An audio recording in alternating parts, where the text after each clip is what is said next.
Okay, so well, without further ado, if we don't have any other announcements to make, then, or is Paul still messing with something? No, I'm not messing with anything. Okay, you disappeared. I thought maybe you were restarting. Mike, I gave up. and under your name on mine, it still says connecting to audio. No, really. Yeah.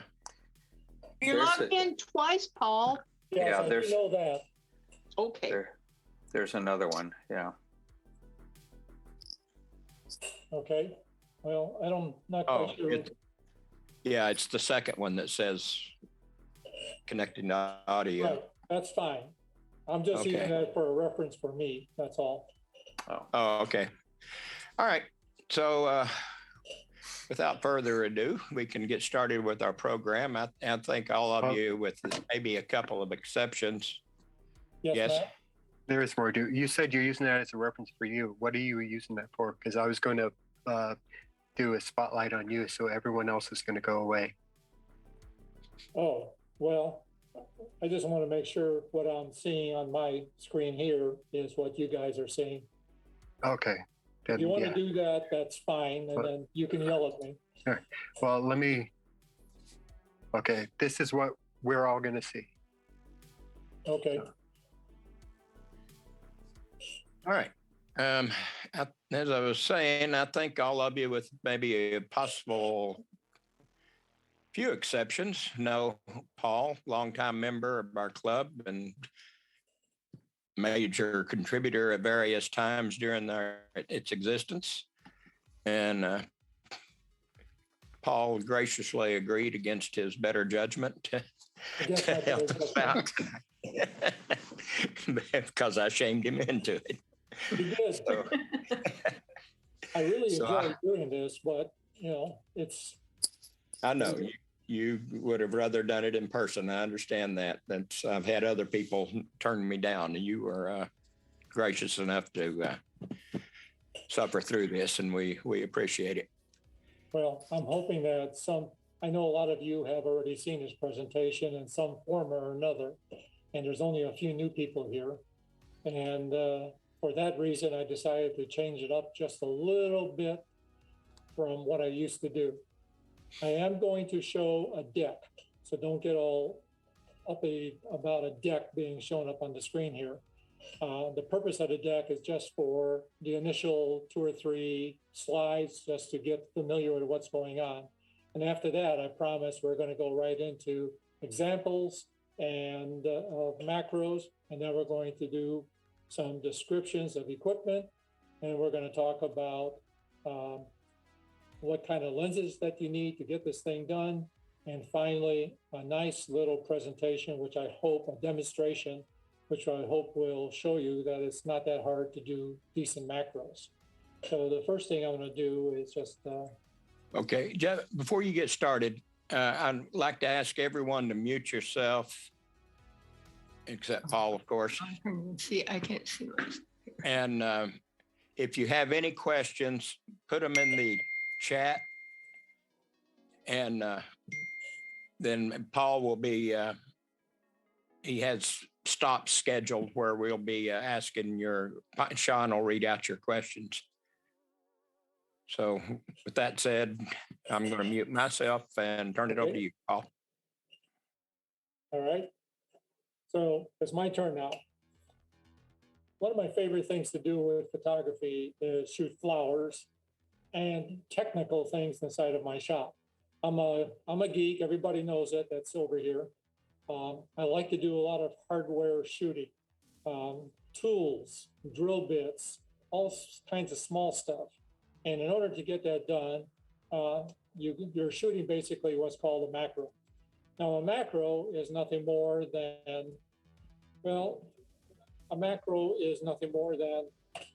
there you go, close up, bigger than life. It gets you close to your subject, magnifies the subject, and I'm going to just start really quick, showing a few samples, and then we're going to come back. So now my samples are based on things I like. Let me just get this shifted over a little bit. There we go. So this is a macro. There's no depth of focus here. This is a pure close-up macro shot. This is a close-up macro shot done with a 100mm macro lens. This is a relay. And like I said, I'm not very technical. I like this type of stuff. And this turns me on. This is what I do for a living. Now, this is a flower. Everybody knows what this is. I don't. But it's a flower in my wife's garden. And it's a single shot macro done outside. And you notice there's a lot of unfocused stuff in the background. So these aren't stacked macro shots. These are very close up with a 100mm lens. This is a stack shot of a bit on one of my metal machines. And it's about 5 different photos, focus stacked and put together to make this particular image. This is a bug on a flower, handheld outside, macro shot. This is a handheld macro shot outside. This is 4 macro shots that I put together in sort of a collage. And I particularly like this one. This one turned out really nice for me. This is a side macro shot. When you do macros, you can do front, side, or at an angle. And for most of the good macro shots that you'll see, the angles are always better.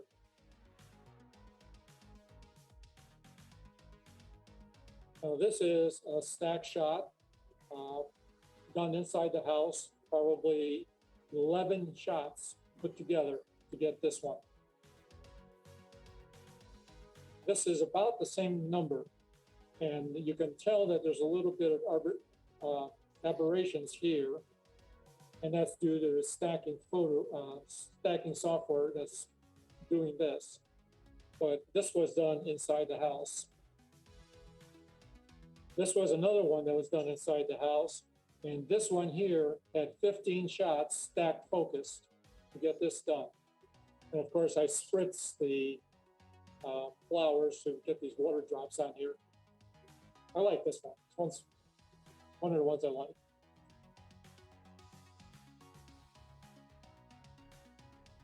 You notice that the detail here,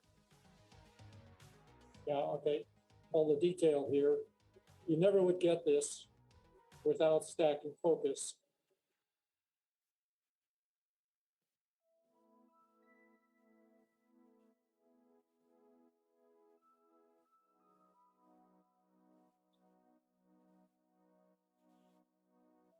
Okay, this one's a yo-yo. Close up, 100mm stacked. Okay, so knowing that, I want to talk about depth of focus for a little bit. So I'm going to bring up this on one. Well, I don't like on one very much. And you're in my way. How do I move this out? There we go. There we go. Okay, so that should bring up 2 pictures that I took in the shop earlier today. And what we're trying to do is show depth of focus here, first of all. And this is a common shot that you use in landscape photography when you have people in the foreground and interesting objects on the background. Let's say you're at a wedding and you want to shoot the wedding party with an altar in the back. If you try to take the photo with them close up, the background becomes out of focus, just like this. So over here, we have 4 feet away from the camera, and this was done with a 24-70mm lens. This area here is in perfect focus. You'll notice that the background over here is totally miserable. You know, the bokeh is great. As an artist, I would love that. You know, you have people in front and all this bokeh in the back, but people don't like that. So I'm going to click this button over here and unclick that, and you can see that the background is nice and in focus. And don't mind the mess, it's a shot. Okay, so don't mind the mess. Now, if I stack them like here, now the foreground is in focus and the background is in focus. And that's really what stacked focus is all about. And it's a technique you can use on landscape photography as well, where you have a very, very close up forward object that you want to be in the photo. And in the rear, you have something else that you also want to be perfectly in focus. Okay. So this is a good point to stop just for a brief moment if there's any questions before I move on. Okay. So we're going to go back to the presentation for a second then.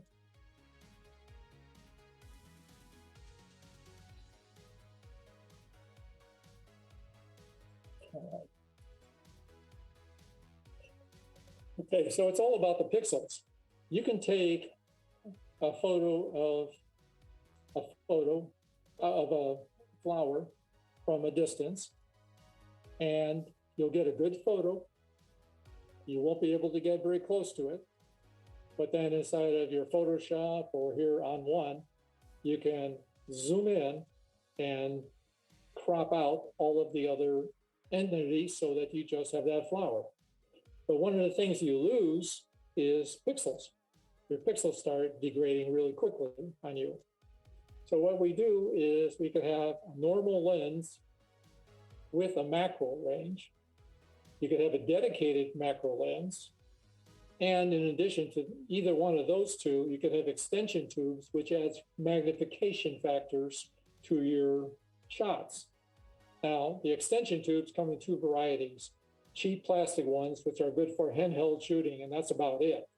And nobody can see me waving my hand, right? Or you can do metal with electronic through connectors. And that's what I have when I'm doing my shooting, because I usually use a remote control software program. And for that, you have to control the focus of the lens. So this one over here is a macro, normal 24 to 70 millimeter lens. I know Nikon has them, I know Sony has them, and you can buy them. So the vast majority of time, this is not a macro. But if you really look close, you'll see the words macro in here. It's a very, very small section. So what this does is this gears the focus differently when it's in the macro position versus it's in the normal position. So in the normal position, a turn of the focus ring is going to give you, feet of focus capability. In the macro position, it's just going to give you tenths of an inch of a position. So in order to take close-up macros, this would be one way to do it, is to get a macro capable lens. This is an extension set, and one that I bought is from Kenko, and I like it. And it has 3 sections so that you can split them apart and use whichever section you want to increase or decrease the apparent magnification of the object that you're taking. So you'll notice that, I'm pointing with my finger, I'm sorry. You'll notice that these do have electronic contacts, and that brings out the focus of the camera into the focus of the lens. Then this is my standard macro lens. It's a dedicated macro lens. It's a 100 millimeter lens. It's not an L quality. It's a standard macro lens. Now, most macro lenses have a large range of focus for a very short distance. So they make great lenses for taking photographs of flowers or anything close up, but they're terrible for long range mountain shooting or whatever. I mean, in a pinch, you can use them, but I don't particularly care for them. Okay, the other thing I want you to notice is that almost all cameras have this little mark on it somewhere. And that's a focal plane mark. And that's the point where depth of focus is measured from this point to the point of what you're taking the picture. And then from there, now we're talking about little small slices. Okay, now I told you we're not going to do too much of the deck over here, but bear with me for a few more minutes. This is how to shoot outdoors. When you shoot outdoors for macro, you got a couple of problems. Wind and sun are your enemies. And I tell you, the sun is terrible as your enemy. And not because of the lighting, but because it moves the flowers. The flowers will follow the light. So if you try to do an individual macro one shot, okay, no problem. Go away, no problem. But if you're trying to shoot 4 shots or 5 shots to try to bring this a stacked focus in, you got to be very careful. Wind, any breeze will move things. If the sun is anywhere near you, the pistils will move. The flowers will move. And there'll be very small movements, but enough that it could ruin your shot. What you want is a good tripod. I rarely, in fact, I actually never handheld any of my macro shots on the outside when I'm stacking. I always use a tripod, always. Or I will use another piece of equipment that I'll show you shortly. On my macro lens, what I do is I put tape on my lens, and I can mark the beginning of a focal point on the lens, and I can make a mark where the ending focus area is on the lens. Then what I do is I divide that area up into 3 or 4 segments. Now, these are my physical stops that I will take a picture of. Hopefully you can see it this way. So I'll put a mark on the camera over here somewhere. It doesn't matter where. And then I'll move the camera on the tripod to where the foremost point in the flower or whatever object it is that I'm taking is in focus. And I'll make that mark. I will then turn the lens all the way until the end part of the flower is inside of focus. And I'll make a mark. Okay, then I will subdivide that into my stops. Now, when I take the picture, I start at the first one, the closest one always, take my picture, rotate my focus to the second one, rotate my focus to the next one, next one, next one, and next one.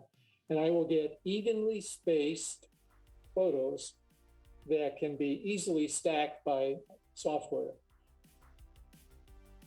So that's one of the things that I do. Okay, now we're going to go with tripods and secure bases. These are the types of bases I use when shooting macros indoors and sometimes outdoors. Now remember, this is something that I do. Not necessarily you have to do, but this is what I do. This is my generic rig I use all the time. And I initially built it to be automatic and then ended up not using it for that particular use. It just didn't work too well. So what I do here though, is I mount my lens and camera very securely on this rack. Then here's where my target is going to be. And I could adjust the targets easier than I can with the camera by just moving this lever over here, and it adjusts the distance from the focal point, focal plane, to the center of my target. Once I have the center of my target done, then I move my focus to this point, set the focus point, and then I move it to this point and set my focus point. Now I'm ready to shoot. This one I made a whole bunch for, and I don't think anybody in the club used except me. Rick and I made 5 of these things, and I use these a lot. So what it is it's an angular, steady base for the camera.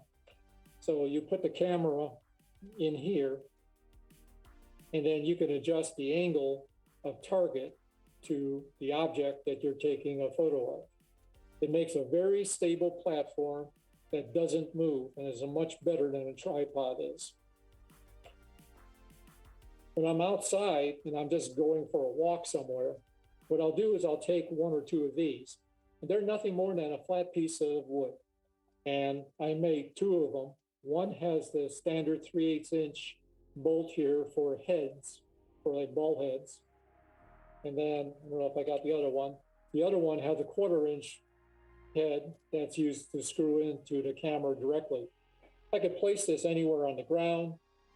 I could place it on a brick, and it's a nice, stable, flat platform for when I'm taking macro photography. At the end of that one jig that you saw, I always have this, and this is one of my things I use almost all the time. If I put up a flower or I put up something that I'm going to be taking a photo of, I will put this next to it and try to line the camera up so that the center line over here is the center line of the focus of my camera. Now I know from top to bottom what my depth of focus, my travel for my lens has to be in order for me to get the shot correct. Now I mark this is 45-degree angle. So 1 inch is from the 12 over here to the 12 over here. So if I see that in focus, I know that it's 0.707 is my depth of focus. And I just made some marks over here. Okay, now I'm gonna get ready to do a demo. So before we do that, is there any questions?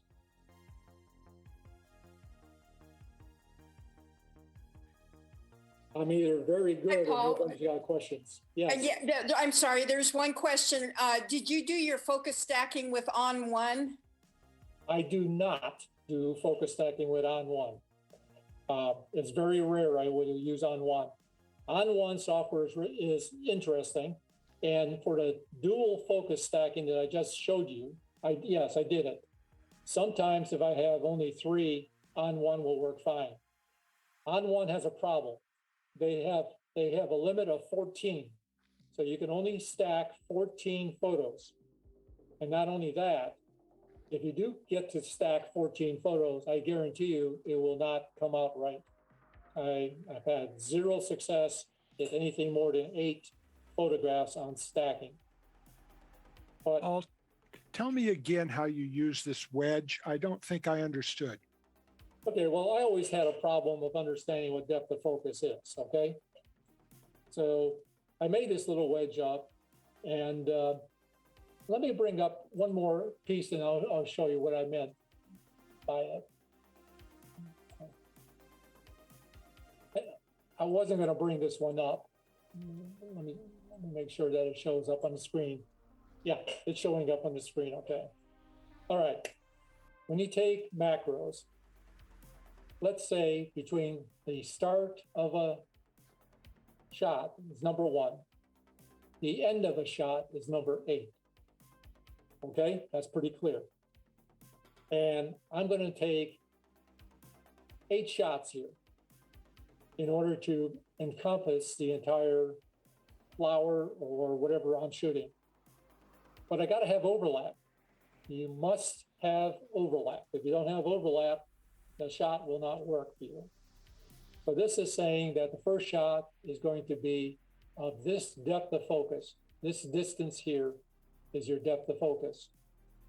Now, I don't know what the depth of focus is going to be on some of these shots because it all depends on what lens I got on the system and if I got extension tubes or whatever is on the system.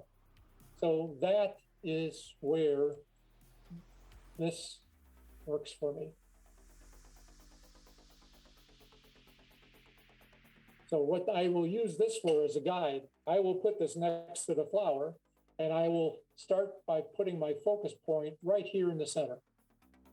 Once I know that and I dial in my f-stop, what happens?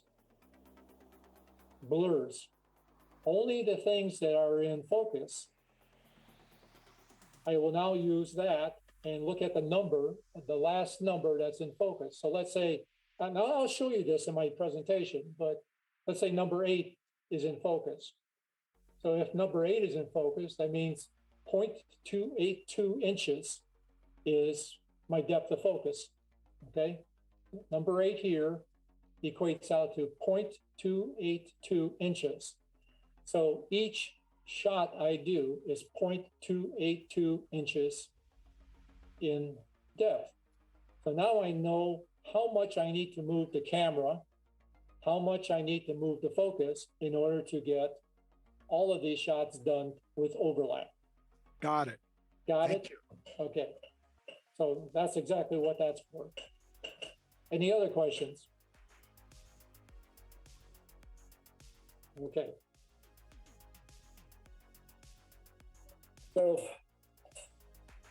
this next part is a little bit difficult for me because I found out a few things recently that, well, I'll tell you about it. My favorite software is Helicon software. It has been my favorite for a decade, and I've tried tons of other stuff, and I literally mean I must have tried at least 15 or 20 different pieces of software that does focus stacking. I've always come back to Helicon. There's 2 other ones that are pretty good, and I've got them listed at the rear end here. I didn't know this, and this is going to be my only political statement, okay, during this entire time. Helicon software is made in Ukraine. I don't know if anybody knew that. Not only that, they are manufactured, Helicon software is based in Kharkov, Ukraine, which is in the northeast part of the country. I was concerned about their support and a few other things. So I sent them a note, and they were very kind to respond back to me and say, okay, we have to vacate Kharkov. We're in the western part of the country now, and Kharkov is literally demolished. So I feel a little bit sorry for them, but okay. So anyways, I'm supportive of Helicon software, and you can get a free copy of it and use it for 30 days on your system. I think you'll enjoy it. Remote control in Helicon software is standard, and it can control wireless cameras now, which it couldn't before. I know Rick used to always complain that they didn't do Sony cameras. Now they do Sony cameras as well. So you can control your wireless cameras via your pads, via your tablets, via your telephone if you want, or you can also control it just via your computer, which is what I'm going to be showing you. So that's the story before I was diving into this one. Okay, now I'm going to go ahead and switch over to Helicon. There it is. Okay. Now, the easiest way to take photographs inside the house is under a controlled situation. Oh, you don't want to move this around. And this is Helicon Remote. I really enjoy it. It just makes taking macros so much easier. So I'm going to turn on the camera.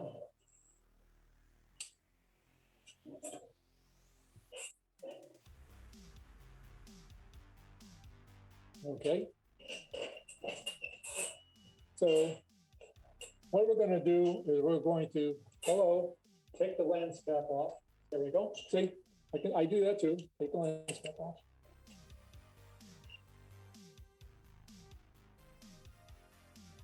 All right, guys, how come we're not getting this? Guys, this is most of my presentation.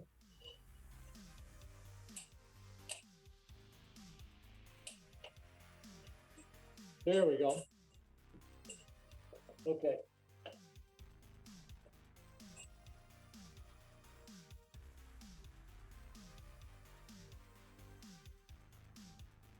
All right. So here's the 45-degree angle. And I'm trying to focus on the center point here. And as you can see, I would think maybe you go to 7 over here. And 7 is 0.247 inches. Now, the nice thing about Helicon software is I'm going to go ahead and describe it. One of the first things you want to see is the aperture. So you can control the ISO, the aperture, EV, and the quality. The second part over here is the workhorse of the software. This will set up the starting point of your shots and the ending point of your shots. So I'm going to move with this control here. You can see that it's moving the focus point to the front. So you can see where it's moved to. So I click this and that defines that that's the starting point. I can now move it using this control. And it goes up the chain.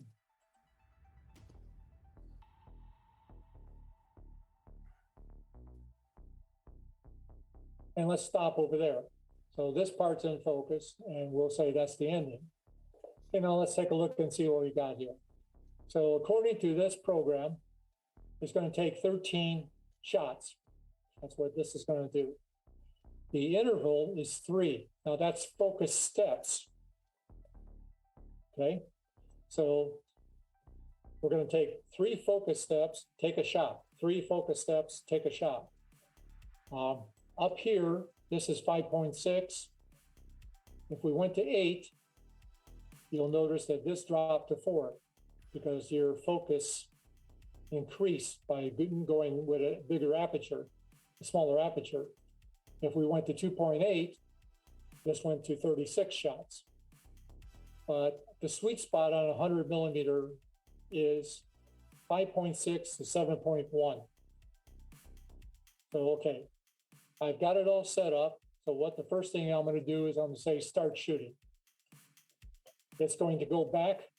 You can see this green bar going back here. The focus is now going all the way back to the start.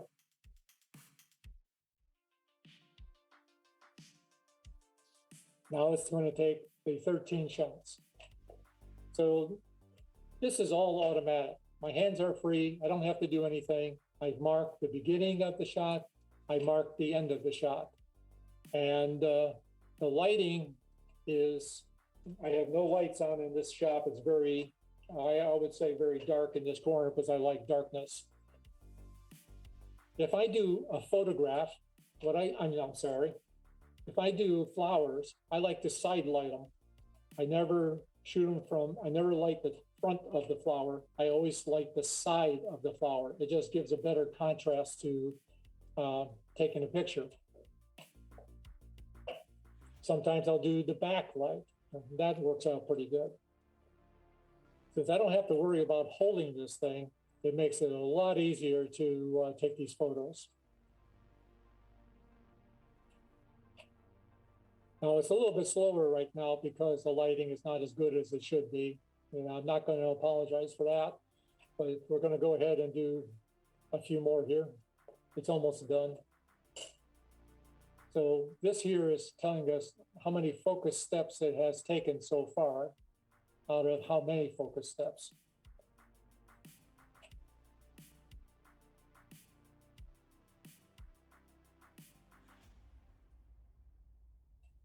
And that should be about it.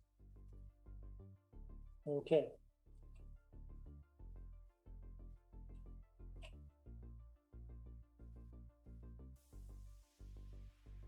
Are you making fun of me? No. Okay. So all of these things were automatically taken out of the camera, and we're going to go switch into helium focus itself.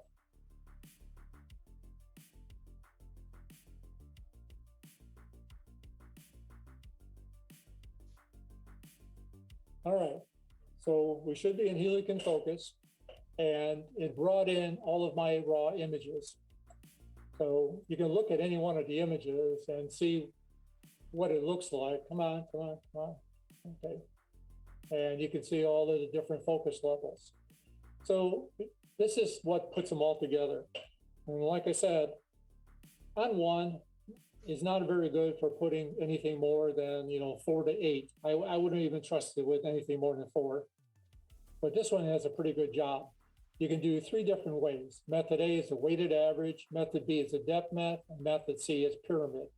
Now, personally, usually I'll try depth map for everything first and see how that looks. So I hit the rendering, and I didn't do anything more than hit that button. And it will do everything else for me. And almost 90% of the time, I don't have to do any touch up on these things. It works just very nicely. So the first thing it does is it's building up the maps of each layer, which one's in focus and what's not in focus. After it decides all of that, it now will start building the image up. And in no time whatsoever, it has produced the image. So if I go into retouching, which I'm not going to, text scale, there we go. You can see that from the very bottom to the very top, everything is very nicely in focus. And it was really relatively fast for 13 shots stacked. On saving, you just save it away and it will put it the standard save, density, blah, blah, blah, whatever. And a couple of new things that they have that they didn't have before is they had this create animation button, which I thought was kind of cool in a way. What it does is it takes all of those stacks that you just did, it makes a GIF out of it so that you see all of the stacks and then find the final image. It's kind of cool. Do it once or twice, and after that, you get bored of doing that. Everything else is just, you can publish to the web, share on Facebook, whatever. Okay, any questions so far?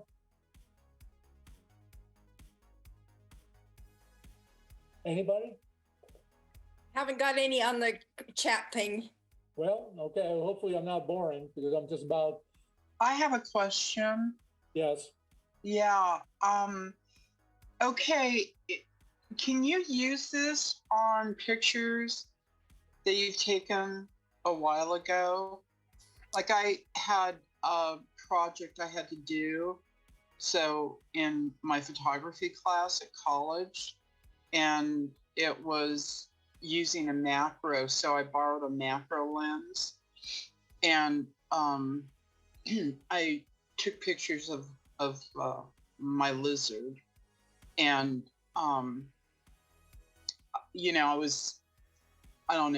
I was trying to get something like what you were talking about, but back then I didn't know what stacking was.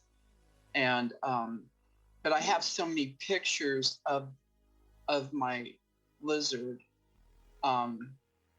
She was a gecko named Butters. So anyways, can I go back and do that with my other pictures, like Yes. with the stacking software? Yes, if you have properly stacked photos, yes, you can, no problem. Oh, okay. That's nice to know. Thank you. Yes. I like Helicon because it's mature, it's a well-established product, and frankly, it works pretty well. Now, I've had some problems with it every once in a while. There are objects that are really bad that, I go sort of, what the hell did I do that for? Type of thing. It doesn't work all the time, but, oops. Yeah, I just looked on the web about stacking software, and Helicon was at the top of the list. It always will be. It's a very good piece of software. Yeah. It was it cost 30 euros for it. Well, they have 3 different licenses, so it depends on which license you want. Yeah. This one's the medium one, the pro version, because I don't do photography with the wireless. But then there's the other one that doesn't have the remote. So you got 3 different ones. This is what I want, yes. Let's bring this one in. Paul, doing a photograph of the wedge or an evenly tapered surface is one thing, but I've found stacking like in a flower where you've got differences in depth from one part to another where there are gaps to be a lot more difficult. How does Helicon handle that? Well, I can show you that in a second. There we go. I can do this stack for you if you want. This is probably the most complicated one and shows the problems of stacking. Generally, flowers are a lot easier to play with because the edges are buried in the color. So you really don't have a problem except at the very edge. This one is difficult. So as you can tell, you have a lot of points in the air, and there's an awful lot of reflection. If you look really close at this one, I don't know if I can get this closer for you guys to see. You know, this zoom stuff isn't bad for doing this. This actually works out pretty good. There you go. That's about as high up as I want to go. So this stack was done. I think it took 27 stacks to get this one. So it took 27 photos to get this one. And you'll notice that this is the far one right here. It's perfect, absolutely perfect. This one here is the near one. It's almost perfect. But you start looking in the middle areas here, and you see this little area, and you see this little area, see this little area. Those all have to be touched up. This is probably the worst case that you can have for stacking software. Single points, vertical. I think you can be challenged to find anything that's harder than this. Does that answer your question? Yeah, thanks. Paul, I had one more question. Yeah, these are drill bits, by the way, in case anybody doesn't know. I was like Rick, you know, these are drill bits, Rick. Okay. What is the advantage of taking multiple shots at 5.6 and stacking them over a single shot, say f22, that would have a significant and perhaps equal depth of field? Well, good luck. If you can do that, then do it. 22 would probably not be a good thing to take a photograph of. You would get a nice depth of field, that's for sure. But I mean, if let's say you do 11 or 16, okay, I wouldn't go much higher than that. The problem is, if you can get that close, that you could get that focus, then go for it. But the problem is you can't get that close with a normal lens, where you can get a focus point that's going to be big enough to encompass a flower. Now, I can show you what I mean. Let's see if I can get this wedge back on here. If you don't mind, I'll show you something and you see what I mean.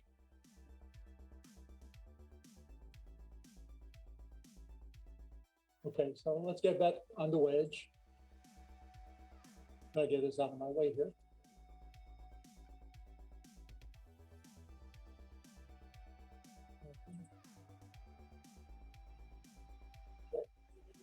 So here we are, back to the wedge again.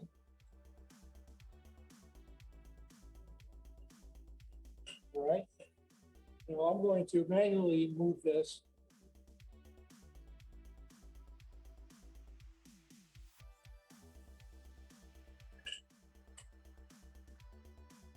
There we go. Okay, I can go all the way up to 32. What has it done? Your question was 22. I just moved it up to 32. What did it do here? Not much, very little. So a macro lens, even at f32, doesn't give you the depth of field that you need to capture that entire area. So if you're trying to take a flower, or if you're trying to take those drill bits like I showed you, there's no way you're going to capture it with a 22. Now, even worst case, let's say that you put an extension tube on it. The extension tube is going to drive this thing crazy as far as 32. You still will have the more extension tubes you have on there, the much smaller this particular depth of focus is going to be. And you're still going to need a lot of shots to encompass that whole thing.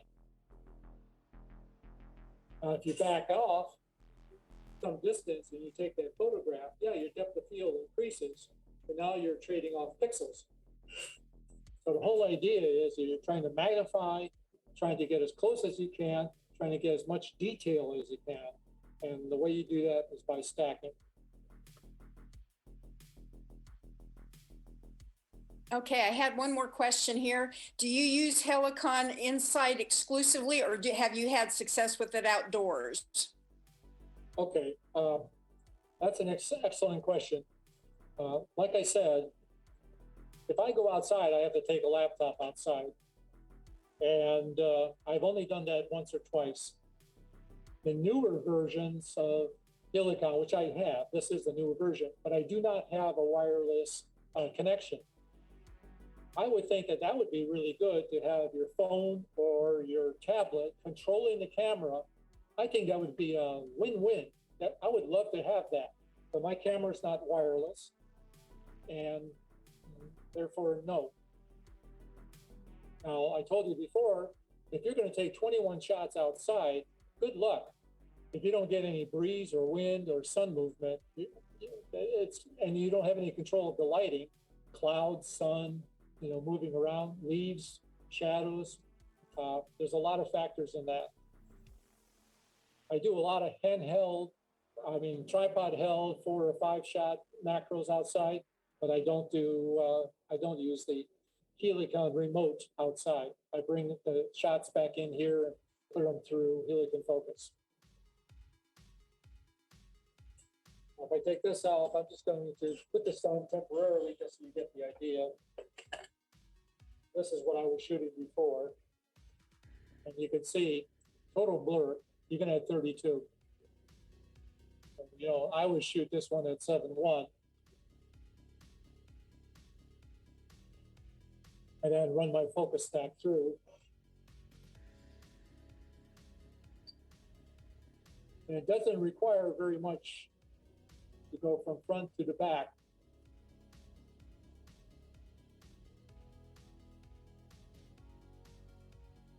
The only way to get this whole stack done right would be via the computer. You could probably do it manually, but I'm a computer nut. Any other questions? Not that I've got. Okay. So I didn't think it's going to be a very difficult process. I actually love Helicon. I'll get back to here. Let's see, knock this stuff down. And we can finish up.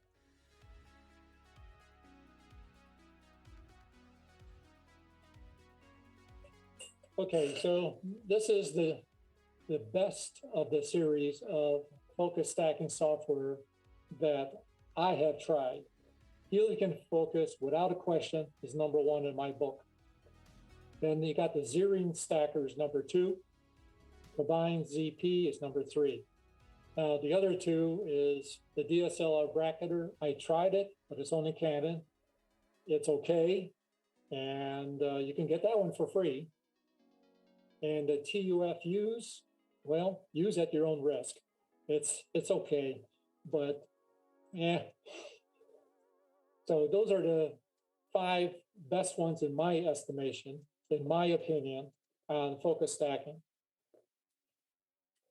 But you could use Photoshop. You can use on-one focus. And what's the one that you use, Rick? I usually use Photoshop. I didn't realize that On One had made some. This is a lot different than the last time I used it. What, So On-one? Helicon Focus. I'm going to take another look at it. Yeah, I would take another look at it. But it's free, for a month. Yep. And it's a beautiful piece of software for free. And you can just try it, see what you like about it. But I tell you, if you do a lot of macros, this is a really good one to do. Now, on-one focus, like I said, is okay. It does 4 or 5 stacks without a problem. you push it past that point, and you're going to be doing a lot of cleanup work on the stacks. But other than that, I mean, I've had on one for 5 years, and I've used it more this week than I've ever used it in the entire 5 years. I have Zyrene and Photoshop. And my experience lately is that the updated Photoshop is beating Zyrene. Other people's mileage may be different, but that's my experience lately. Okay. A lot of it depends on what you're shooting too. So, I don't know what you're shooting. I shoot a lot of technical stuff. So I don't do the new Photoshop. So, I'm still way back in the dark ages of CX6. Yeah, Okay. Photoshop's made a lot of advances also with their new AI technology. It's pretty powerful stuff. Well, that's what On One brags about, all their AI stuff. And I'll tell you, it's okay, but there's certain things it just doesn't do right. So, there's still a lot of cleanup. All right, so that's the end of my presentation. I really enjoy doing these things, and I have a blast making these toys inside of the shop. That's what I do. In my age, I never thought my career would end making cat boxes, but that's what I do around here too, is make cat boxes. And I still don't get a commission for all those things. No, you're not going to get a commission. 13, 14, and 15 is on my bench right now. Okay. So you can take it, Rick. Okay, thank you very much, Paul. You can stop sharing your screen now. I'm trying to. There it is. Okay, how's that? There you go. Good job, Paul. Thanks a lot. You're welcome. Yeah, I learned a lot, and I'm sure other people did too. I really appreciate you doing this. And Well, usually it's pasta Wednesday, and I have too much wine, and I fall asleep. well, no reason you can't do that late. Yeah, I know. Thank you very much. Sorry, didn't mean to interrupt. It's okay. And if anybody really has any questions after the fact, just send me a note. I'll be more than happy to answer anything that I can about it. Okay. Or if you just want to send me a stack, I can put together a stack for you and send it back to you. If you want. I appreciate knowing about the circumstances about Helicon. Did not know where they were from, but I think I have an older copy of it someplace, but I haven't used it in a while. But I'm inclined to go buy it just to support them. Yeah. Yeah, I just looked at it. For that medium version, you can get a lifetime license for $200. Yeah, Wow. that's pretty reasonable. Yeah. Usually what they do is if you buy the 1-year license, you can upgrade later. So if you really like it and you really use it, before it expires, you can upgrade to the lifetime license at a much reduced cost. Yeah, that seems like a good deal. And like Paul said, it's supporting a Ukraine business. So Yeah. I read about the Airbnb thing and went on and looked at that, and there were no vacancies for the next month or so. Wow. America has booked up everything.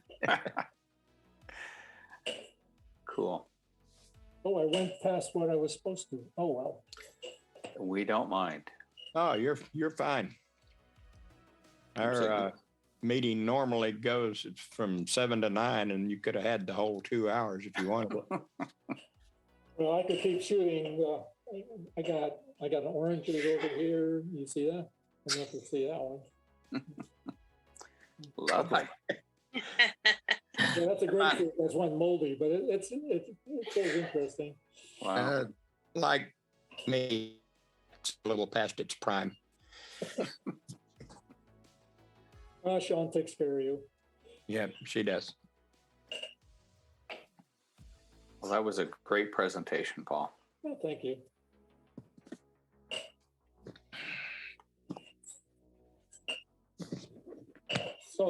So Saturday is the Sigma. I would love to Yeah. try their big lens again, the 100 and 600. They're meeting at focal point and Okay. then going on from there. So, yeah, it sounds like a good outing to me. Is that a drop-in or do you need to register for that? I don't know. Okay. You could check their website pretty easy. Okay. I don't remember. I posted that information on in the discussion group. Yeah, I just looked it up. It's a $20 ticket and you do need to register. Okay. Is there a Sigma rep going to be there? That's Yes. what it looked like. Okay. Thank you.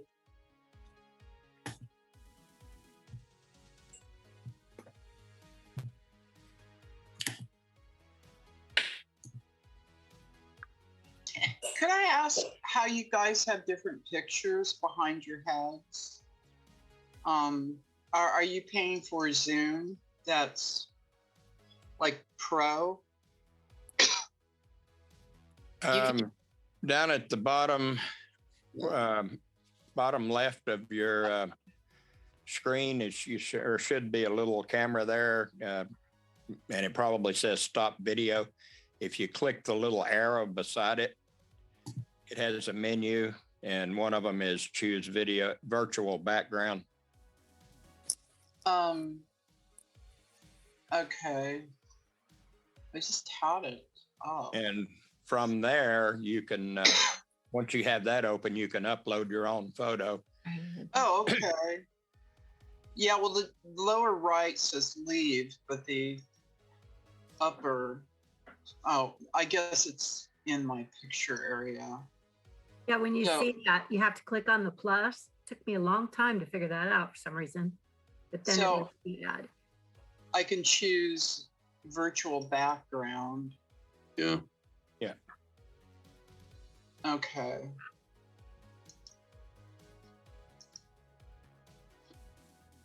Huh. All I have are these little animal heads. Oh, cool. It works. I wondered the same thing. Nice. I like Like Who it. it. changed her? Who did? Which one changed? Carol. Carol? Yeah, Carol changed hers. Speak, Carol. Yeah, you do have to hit the plus sign. I was trying to figure it out too. I'm like, I don't know. Okay, so I have settings and it says background and filters. Am I supposed to click that? I clicked where it says Yeah. it's more on the far right, like in the middle edge. There's a plus. Oh, okay. Wait a minute. And then it'll say add image. Yeah, I don't have the ad image either. It's interesting because I've had it in the past. That's weird. Mine's there. It says choose virtual background. So I click on that and then Wow, general video, audio, share screen, background, and filters. Yeah, that's pretty fun. There we- Yeah, it's giving, yeah, it's choosing, yeah. It's says none or blur. Oh, I see. And then there's a plus sign so I could add one. There we go. That's it. Got it. Thank you. Not that I've done it, but thank you. Hmm. Oh, that's cute, Carol. No, I don't think this is belong. Man, I'm gonna have fun with this. Yeah. Looks like a costume. It does. It's like a Not Vegas too much Vegas fun, Carol. dancer. There you go. You fit right in Las Vegas. Carol, you can get out of control. We know that. Watch out. Yeah, Watch out. Oh yeah, this is fun. I like it. There you go. All right.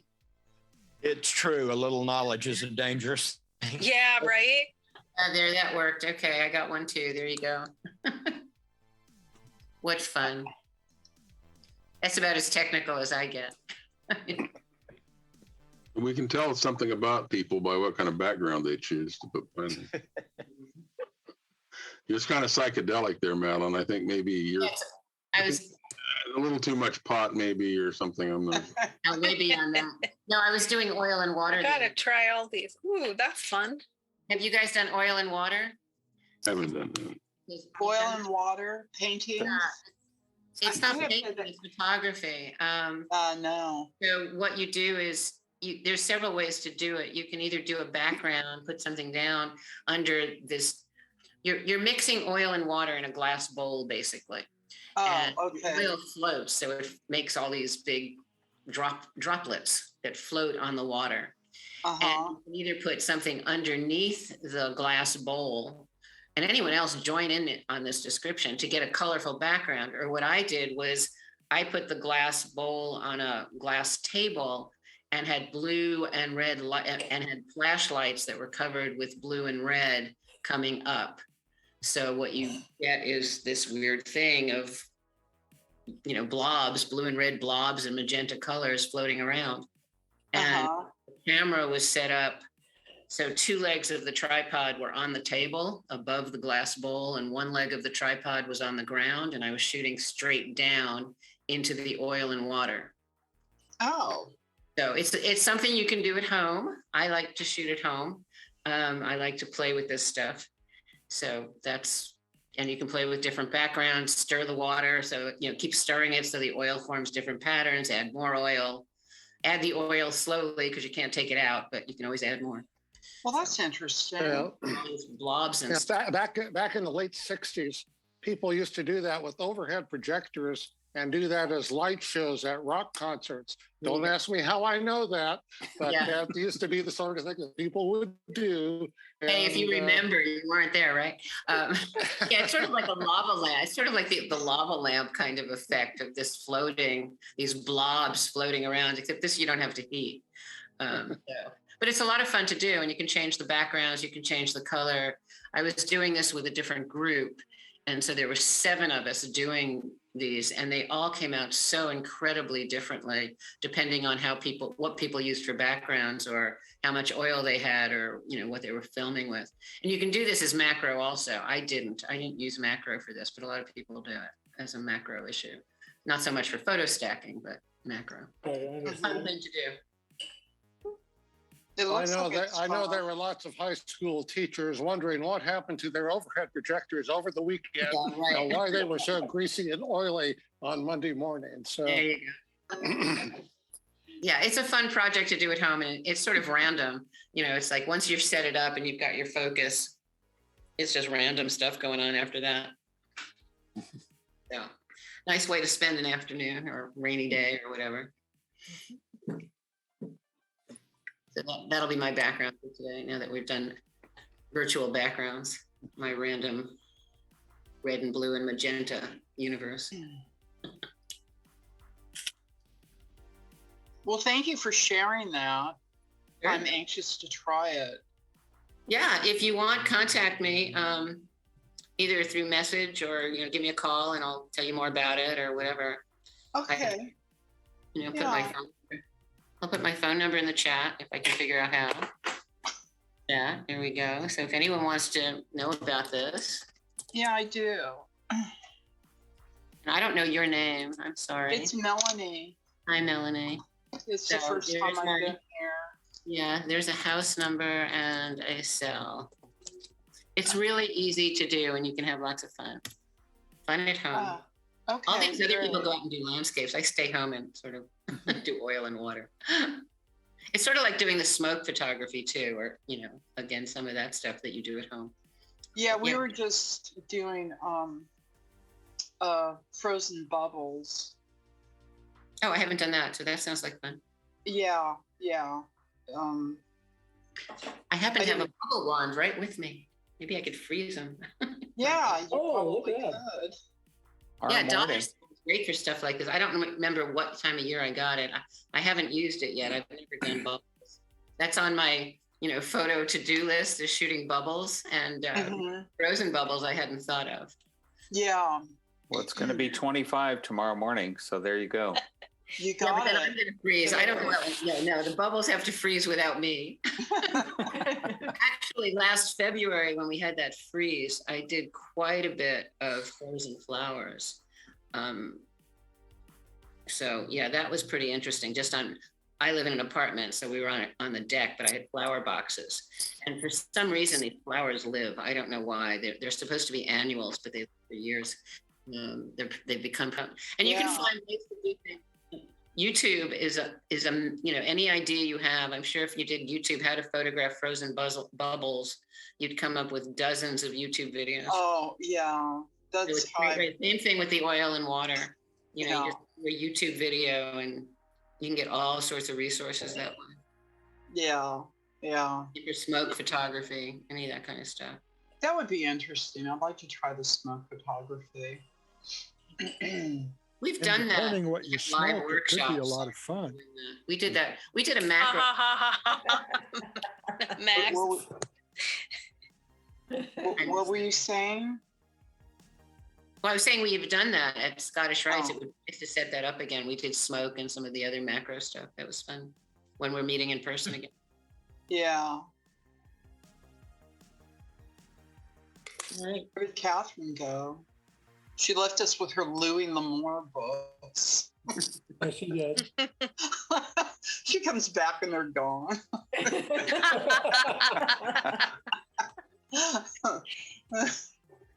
All right, guys. Nice. All right. I'm headed off. All right. Bye. This reminded me. Nice meeting everybody. This reminded me of the presentation we had with that guy from Costa Rica who did the insects. Do you remember that one earlier this Oh, I know that guy. Yeah, the same kind of photo stacking, but he had done like 113. Right. Yeah. Yeah, especially if you do a microscope, then it gets your depth of field gets even smaller. So you have to start doing more and more and more in order to get the stack right. So yeah, that's on our recording. I think Matt had that recorded. That's on our YouTube. That was an interesting one too, and it's the same kind of idea of how to do that focus stacking and the camera moving. We're doing it all automatically, taking 113 pictures automatically. Probably similar, whatever that you were talking about, Paul, the program that you were using. Well, he uses two methods. He uses the same thing I have, the slider. That's what I remember. The computer moves the camera, not the other way around. So your focus is stock. You don't move the focus, you move the camera. And that's a much better way to get a lot more stacks.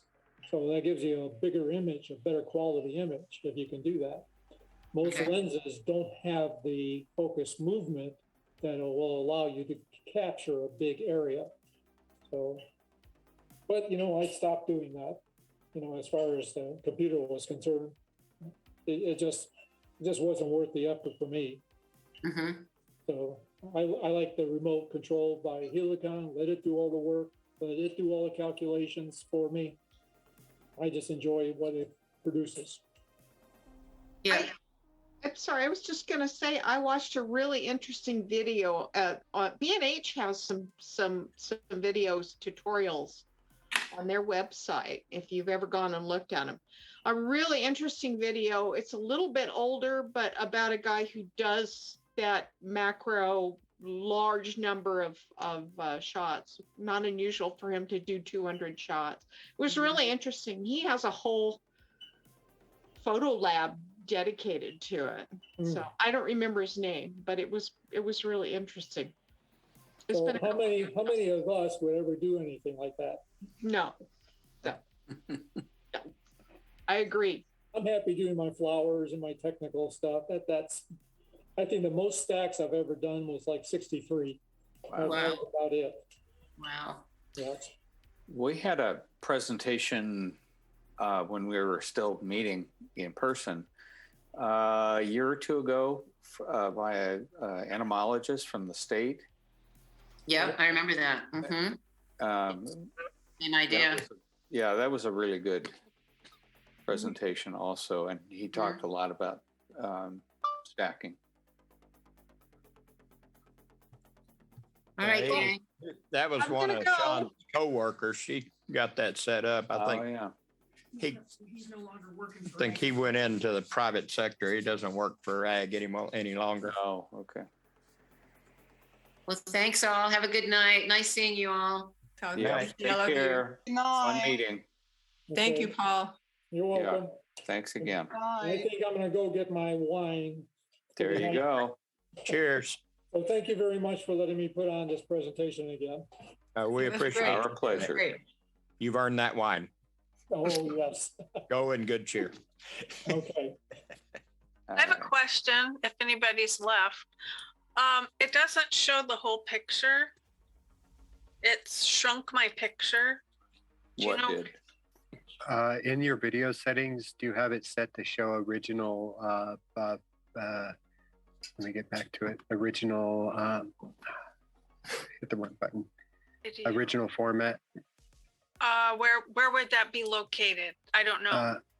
Do you know that screen where you were setting your Yeah. your virtual background? Yeah. Above that same screen, but above your virtual backgrounds. Above it. Okay.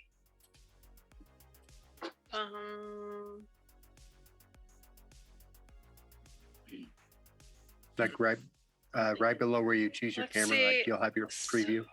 It'll say original. Original ratio. I'm sorry. Yeah. have- It. Okay. Go ahead. Sorry. You'll have in your settings. It'll say on the left, general video. You need to be there. You Yeah. That fixed it. Yep. there. Wait. The No. box You had the it there box for a needs to second. be unchecked under original ratio. It needs to be unchecked. It needs to be unchecked. There you There go. it is. Genius. Thank you. I'm like, I never know which button to click. I figure I'll break something. Thank you. Yeah, it's like I want the whole thing. Mhm. I'm covering up the good part though. Oh well. Thank you. Our It was a master good meetup. technician comes through again. Yes, indeed. Can anybody tell me why this part here is covered up though? Here. On my screen, this part here is covered up. Really? What No, we part? see all of you. I see all of you. Yeah, I do too. Yeah. I don't know. Right, this black strip right here. Oh, yeah, I see that. Okay. Can anybody tell me what this black strip is? Why that part is covered up? Oh, that's weird. No, I don't know.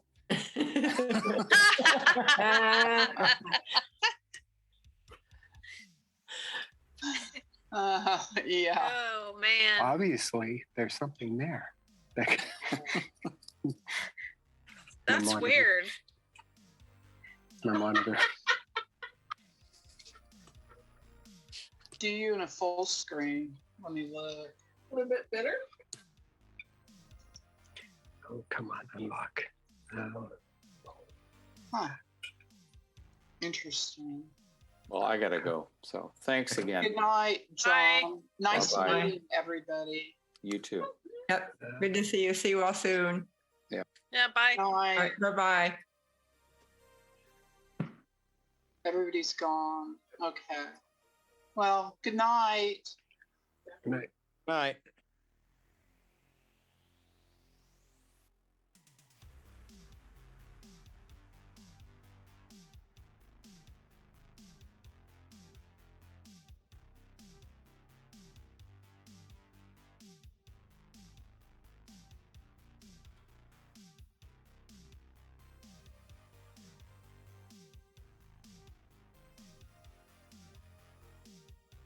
Oh, there's everything. Good. I like that. Hey, Paul, I'm on my new computer. Well, I can't see it.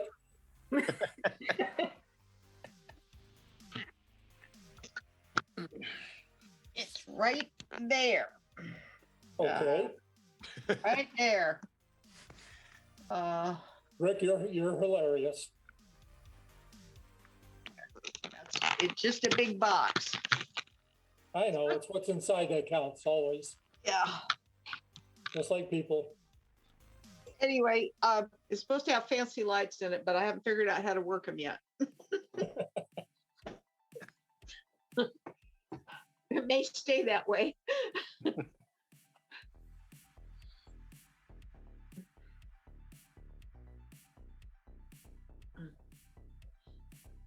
Carol. There's that Carol. Hi. Nice to see everyone. And Candace is here too, Candace. Sorry, we didn't get greeted.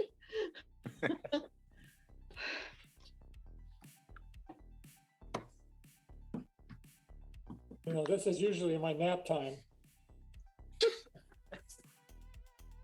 I don't know why you're laughing. It is. Well, 7 It's p.m. that often- could lead you into tomorrow. Often one of my nap times. I have several. Several. I'm only allowed one.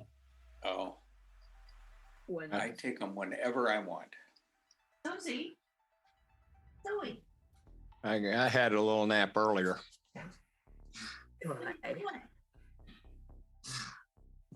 I just stay up too late and sleep way late in the morning.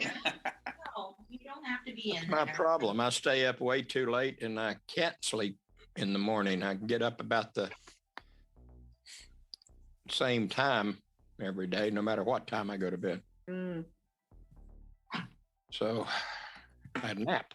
I can't see. Can't Hi. and Good to Rick. see you all. Hi, Mary Pinion's here, but she's muted. So, Oops, sorry. Hey. hey, how are you, Mary? I'm doing okay. I'm trying to get all my camera and my audio working, so I'm still fussing with all of that. But how are you? I'm all right.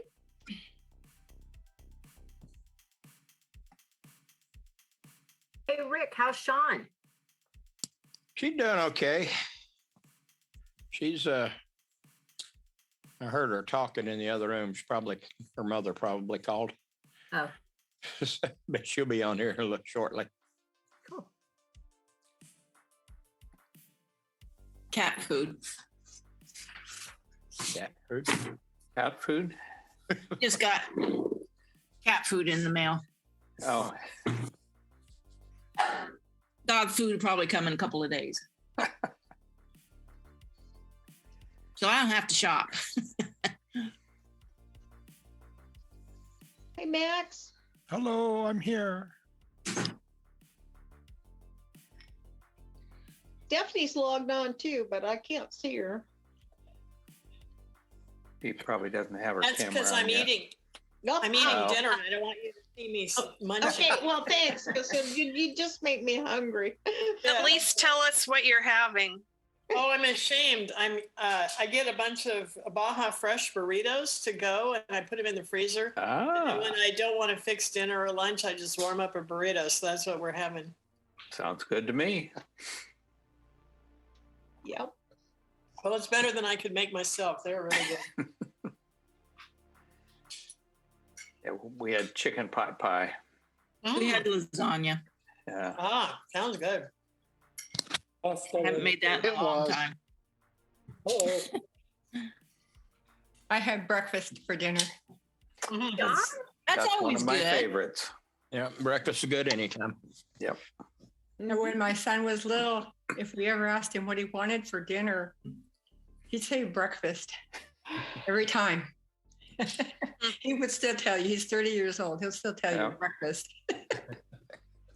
When I'm traveling, I always go, when we go into a restaurant to eat, it's always a nice bonus when they serve breakfast 24 hours a day, or for their whole day, because that's what I usually get.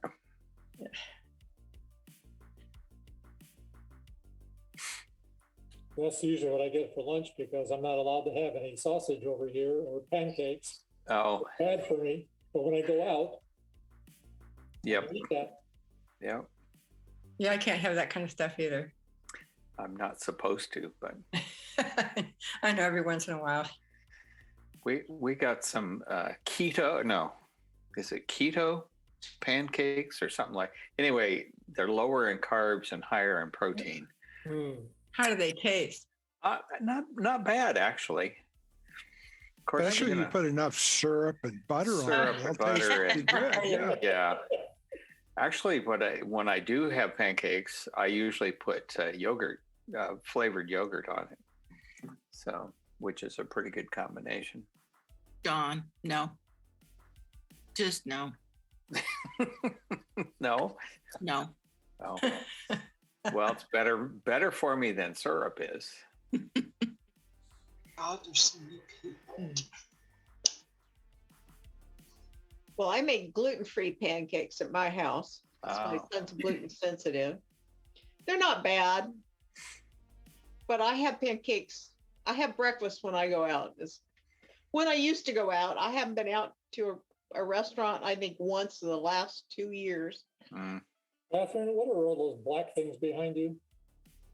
What's that? What are all those black things on the shelf behind you? Although they're books. Okay, I can't say. Well, Oh, Louis L'Amour. Oh, The other way, Catherine. upside down. There we go. I got it. I got it. Can you read that? Yes. Looks upside down and backwards to me, Yeah, but I can read it. Thank you. okay. That's what those are. And up towards the top of the shelf, there are a whole bunch of paperbacks, and those are all Westerns at top. Those like the top 3 rows in this. I don't think you like Westerns. Yeah, I kind of have gone on to other stuff. I don't read them as much, but they used to be a big part of my life. I like science fiction. I love science fiction. Yeah, I used to read a lot of science fiction too. Murder and Mayhem. What's that, Candace? Murder and Mayhem. Yeah. I've read enough of that stuff too, but you know, it seems like so much of it has gotten so violent and gory. And I read British crime is what you need to read. Yeah. Yeah. I read for escape. So do I. So I want something that's kind of more pleasant. I just got a new book. Probably can't see it. Nah, I can't see it. I pre-ordered it a couple of months ago and forgot about it, and it came yesterday. It's Dolly Parton and James Patterson's new book, Run, Rose, Run. Oh. Read the first 2 chapters. I'm hooked. So we need to get this over with so I can get back to my book. Well, I see Brett signed in. Hi, Brett. Howdy. Howdy. Curb your enthusiasm, Brett. Had to get the audio turned on. Somebody's outstanding in the field. Yes. There was not another human being within 30 miles of me there. You spend a lot of time in places like that, don't you? When I can. Are you using a big box camera? Yeah, it's an 8x10. I didn't know you used that. Occasionally. Okay. Well, looks cool. And Jim, hi, Jim. Hello. How are we? Where am I? There I am. I don't know. You were some talking posies or something. Well, that wouldn't be a bad idea, probably. Hold it. Isn't that my picture of the cherry trees? No. Anyway. Oh, that's me. Looks like my picture back there. Yeah, it's hard to take an original picture of those cherry trees. True. Hey, they'll be blooming again here soon, won't they? They should be. It's kind of late already. It ever gets above 50 degrees. Yep. Right. Yeah. Well, it's supposed to be 26 tonight. Really? It won't get where I'm at, but it always says it will be. Yeah, it's supposed to be 26 tonight. last time I looked.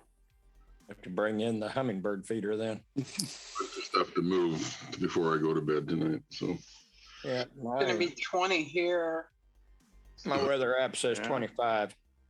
Yeah. I'm in Washington by Idaho. oh, Wow. So we still have snow on the ground. Wow. I thought it'd even be colder. Wow, that's 20. Yeah. Yeah. 25 here. Where are you? Salem. Oh, is everybody from Salem? I think we are. Yeah. Mostly. Salem or Salem adjacent. Yeah, surrounding area. Mm. Yeah, they don't have any photography groups in this area at all. So I was hoping to be able to learn. Yeah. Whereabouts in Online. Idaho are you? Oh, I'm not in Idaho. I'm in Spokane. Oh, okay. Yeah, I'm about, I don't know, 15 miles from state line. Oh, okay. Yeah, we have friends who live in Sandpoint. So Oh yeah, I've got some friends up there too.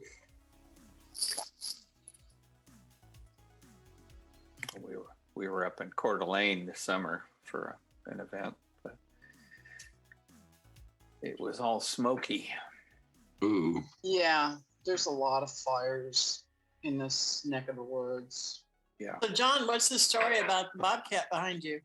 Oh, well, this little guy was a young bobcat. We were staying up at Subtle Lake a number of years ago, and I woke up early, so I thought, well, I'll go out and see what I can find.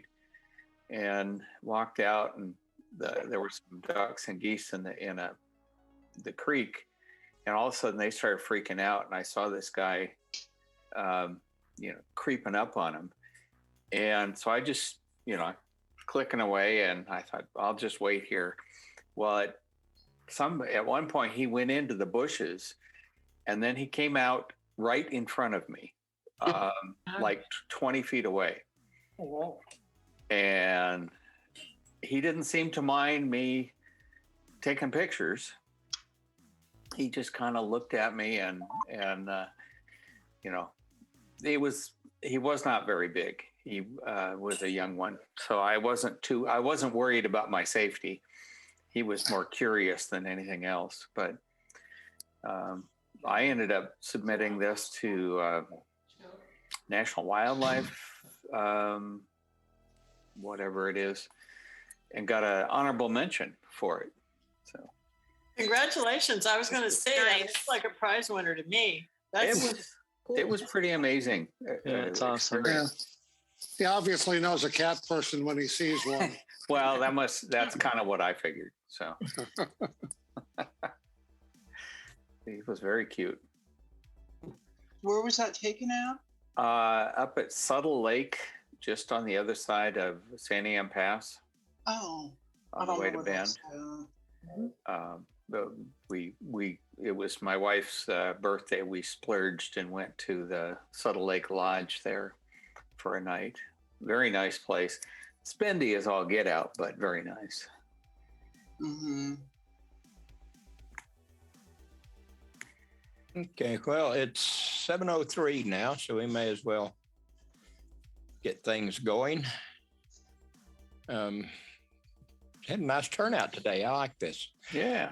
I guess our first and most exciting piece of news, for the people who don't know, is next month we are going to be back in Scottish Rite Temple. Wow. For people who are not comfortable yet coming out, we'll still be doing a Zoom broadcast, so it'll be a hybrid meeting. And Rick and Matt and I went down the other day to try to figure out the video to make that happen, and we were unsuccessful. So we're going back and try again. Okay. We'll get it figured out. And the presenter for that meeting going to be a friend of Stephanie's, who will be talking about Ankeny National Wildlife Refuge, what's down there, how to find it and where to go. And anyway, the write-up is on the meetup page. Okay. I want to thank Stephanie for putting me in contact with Mike. He seems like a really nice guy. I'm looking forward to this meeting.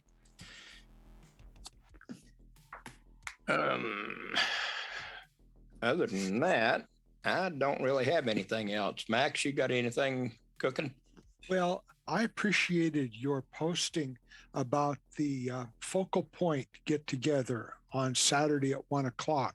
Oh, yeah. I think that's a really good opportunity. They're meeting at Focal Point at 1. They're going to do some classes, and then they're going to get out on the street. Sponsored by Sigma. There'll be Sigma lenses to try. I have 2 Sigma lenses that I really like. So it's not an official photo club event, but it sure looks good and it's close to home. I want to be sure everybody's aware of it. Yeah, thank you for mentioning that. I've gone to a few of those Focal Point events, and they've always been educational, entertaining.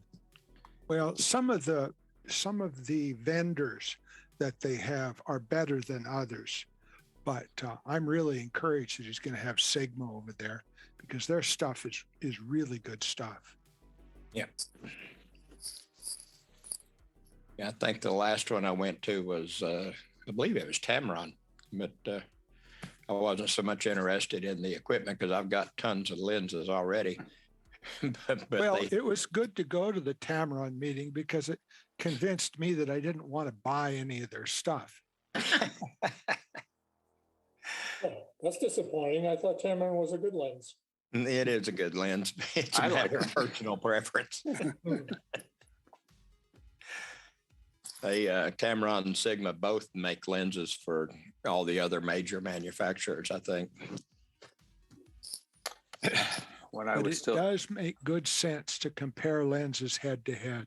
And that's an opportunity to borrow one of their lenses and just see how it works for you.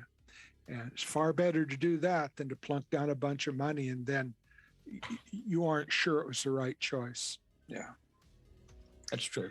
But now all my lenses are Sony. So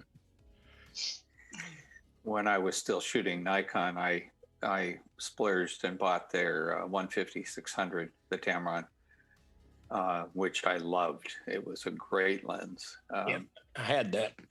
Yeah, and then my son has it now, since he got my Nikon when I switched over to Sony, and then I got the Sony 200-600, which is a beast. I mean, I like it, but it's just sometimes it's not practical. But it helps to have the right tripod. I traded the 150-6 in on the 2-6 and got a fiber, carbon fiber tripod. Used one that Mike gave me a good deal on. Yeah. I'm still waiting for my Canon 100 to 500, 5.6 to come in on the R mount, the RF mount. It's been on order 4 months now. Oh, with at Focal Point, I should say. Wow. Yeah, still waiting. It's an expensive lens. I don't know how I'm going to pay for it, but I've ordered it. Well, don't feel too persecuted. Everybody's having the supply problems right now. So yeah, I just wondered how long I'm going to have to wait for it. Yeah. Because I have that Tamron 150-600 for my Canon, and I have the adapter. It works great with it, but I really think I'd like this other lens a lot. So. Can anybody hear me? Okay. Yeah. I'm getting ready to go to you. We kind of got off track here. No. I mean, can you hear me? Yes. Yeah. Why do I have the headphones on for? You're sort of muffled. Yeah, you're a little flat. How about now? Can you hear me? Sound like you're in a workshop or something. Well, better. Okay, something's wrong with this, so I apologize. I mean, I can hear you. It's just, it sounds like you're a little bit far from the microphone. Yeah. Okay, so well, without further ado, if we don't have any other announcements to make,